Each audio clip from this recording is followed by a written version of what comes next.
As we welcome you back to the Patrick Netherton Show right here on 1130 The Tiger. We're pleased to welcome in former Northwestern State Demon starter, former Loyola College Prep Flyer, and now New York Met.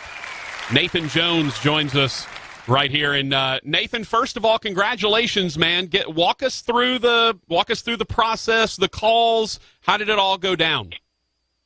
Thank you for having me, Mr. Patrick. I appreciate it. We just kind of got some calls for some teams, just kind of getting a feel about money and just kind of round-wise. And my advisor, he called me and said the Mets are interested for a certain amount of money in the 4th, 5th, or 6th round. Will you take it? And I told him, yes, sir, I'll take it. And ended up not being in the 4th round, and they just said to wait and see what happens. And heard my name called, and they called me right after and said, look, like, we're excited to have you, and we want to get you up here as soon as possible, and ready to see what you can do. So that's pretty much all that happened. So did you go up there? Did you have family with you? Were you hanging out by yourself? What was the scene like?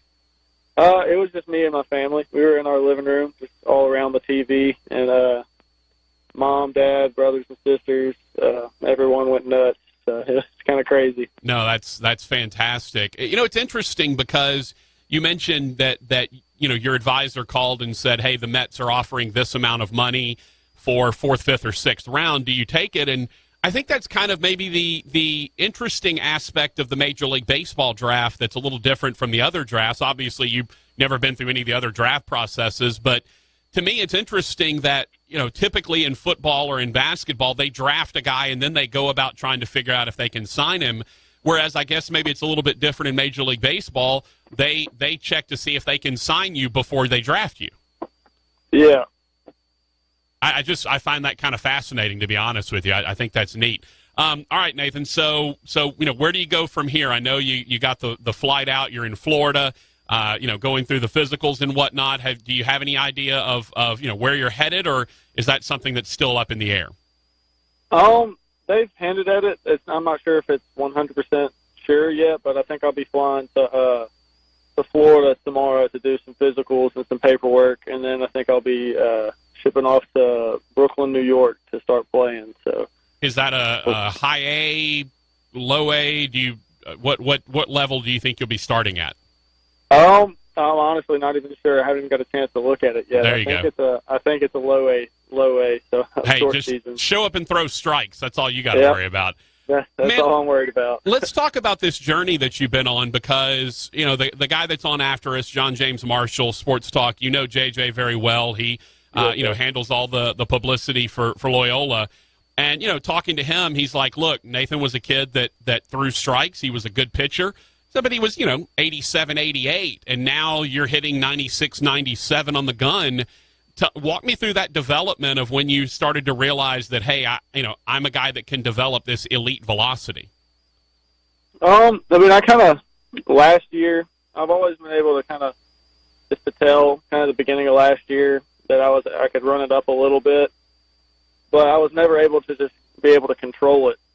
So I always have to back off just a little bit. And over the summer after my junior season, I spent the whole summer just dedicated to learning how to control velocity, using my entire body to help me just be able to be a better pitcher. Spent some time up in Seattle doing some velocity training at a place called Driveline, and that really helps me. So just being able to just control it and throw everything hard and be able to trust it that I'll be able to control it has been big for me.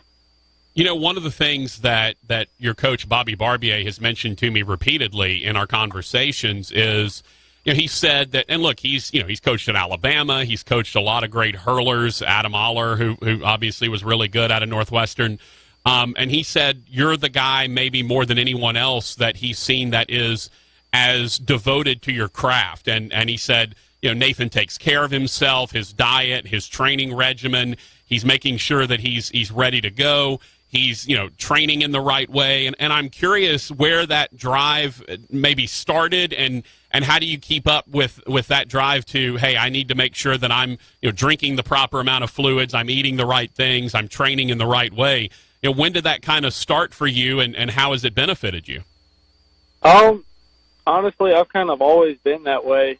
It just it took some time to be able just to figure out how to do it properly. Just I guess, trial and error. Just especially making the transition from high school from being like a shortstop and a pitcher to just being a pitcher, being able to figure out how I could give everything I have just to pitching and figure out what I could do every day to get better. And it just kind of clicked, and I'm just researching, doing a lot of research, talking to pitchers, strength coaches, trainers, just getting little bits of information from anybody possible and just kind of testing everything out to see what works for me. And that's just pretty much all I've done, is just a lot of studying and a lot of testing and putting it to use.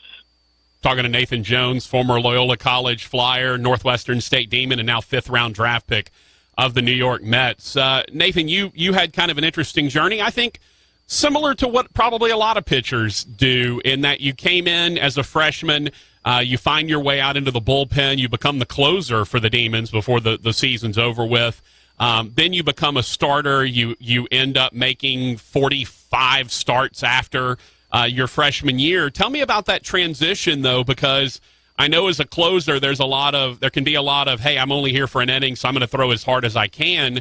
What was that transition like to go from, hey, I'm only in for an inning, to now I need to start conserving myself for 6, 7, 8 innings? Yeah, it honestly wasn't that much of a transition. The only thing that was kind of difficult was the preparation, being like, hey, like, we need you to get loose. Like, right now you're going to go in for this 1 inning, 1 or 2 innings. But in high school, I was always throwing either 6 or 7 innings every time I went out.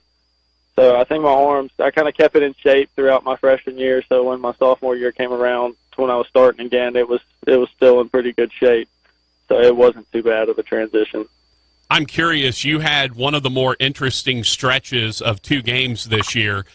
You threw back-to-back complete game shutouts and didn't hit 100 pitches in either one. You know, you're a guy that typically has been a high strikeout guy. You've been kind of around a strikeout an inning, especially this year. What was that like to have that? I mean, that's Greg Maddox numbers right there. When you go out and don't hit 100 pitches and throw a complete game shutout, what was going right in that 2-game stretch for you? We played tremendous defense that whole game, and we swung the bats really well both games as well. And it just gave me a ton of confidence just to be able to fill up the zone and just make them compete at the plate and make them put it in play. And it ended up being early in the counts. They would either roll over, pop it up, and we'd make great plays on the ball. And they never made me change my approach, so we just kept doing that the whole game, and it paid off. You had a tremendous experience last year. You became, you were a stalwart on the team that became the first team in Northwestern history to win the conference tournament. You go to Corvallis, Oregon. You get to see Oregon State. You get to see LSU. I mean, it was a pretty incredible experience. What was that like for you to not only to basically put your name in the history books at Northwestern as the first team to ever win the conference tournament, but then to be able to take in that whole regional experience? Man, that was something I'll never forget. Just that group of guys we had, just everything we went through, just the connection we all had. Just we showed up to every game, no matter who it was, ready to play and give everything we had, and that's just that whole experience is something I'll never forget. And I'm just blessed I was able to say I was a part of it, and I love all those guys to death. I wish I could be back there with them right now. Well, you're actually with a couple of them now in the major leagues, or in the major league system, in the professional ranks. I'm curious, David Fry, Quan Atkins, both in the majors. Nick Heath is in the major league system now. These guys are making their way through professional baseball. I'm curious, and even Adam Aller is back into affiliated ball again. Do you have any plans? Are you planning to talk to those guys to kind of pick their brains on what to expect in your first year? Oh, yes. I'm definitely planning on calling them. I've already talked to Quan. He texted me yesterday, so I'm thinking I'm going to try to call a couple of them, especially Adam, since we're both pitchers. But I'm definitely curious about what they have to say about first year of minor league ball. Talking to Nathan Jones, former Loyola Flyer, Northwestern State Demon, and now fifth-round draft pick of the New York Mets. Was this a dream for young Nathan growing up to be a professional baseball player? Yes, this has been my dream ever since I picked up a baseball. This is everything I've worked towards, and I'm still in shock and still trying to take it all in. Do you feel like you're going to keep the hair? You got the long, flowing blonde locks. I mean, Thor is already up there for the Mets, so he's already got the crazy hair. So do you feel like you emulate him and just keep the hair going? I don't know. I still haven't decided yet. That's been on my mind for a couple of days, but I don't know. I think I might just keep it for a little while just to see what happens, see how I do with it. It's kind of more of a good luck thing now. Is this going to be like Samson? Like you're going to cut your hair and it saps your strength kind of thing? Don't do that if that's going to happen. Yeah, that's the superstition I'm worried about. So I think I'm just gonna keep rocking it for now, and if I need to change something up, then I'll cut it off. Well, look, Nathan, I've known you for your entire career as a Demon. It's been an absolute pleasure to watch you grow and turn into this flamethrower that gets a fifth-round call. You're a great kid, and obviously you've done it the right way. And, man, we're very, very proud of you, and good luck as you make your way up the Mets organization. Thank you, Mr. Patrick. I really appreciate it. All right, Nathan Jones, good stuff. Good kid, local product. JJ said he thinks he's the first draft pick from Loyola, first major league draft pick from Loyola College Prep. So that's awesome stuff. Thanks to Nathan Jones, who going to Florida and then to Brooklyn, he thinks, and who knows where after that. Hopefully he'll continue to have the same success there that he did as a Northwestern State Demon this year. Nathan Jones 7-4 with a 2.78 ERA, had a 3.84 ERA last year. I mean, the kid just had a great career and has turned himself from a 87-mile-an-hour guy to a 97-mile-an-hour guy. When you do that, you can certainly, if you're a right-hander, you better be throwing at 95, 96 if you're going to make it in the majors, and hopefully Nathan Jones will find himself there sooner rather than later. So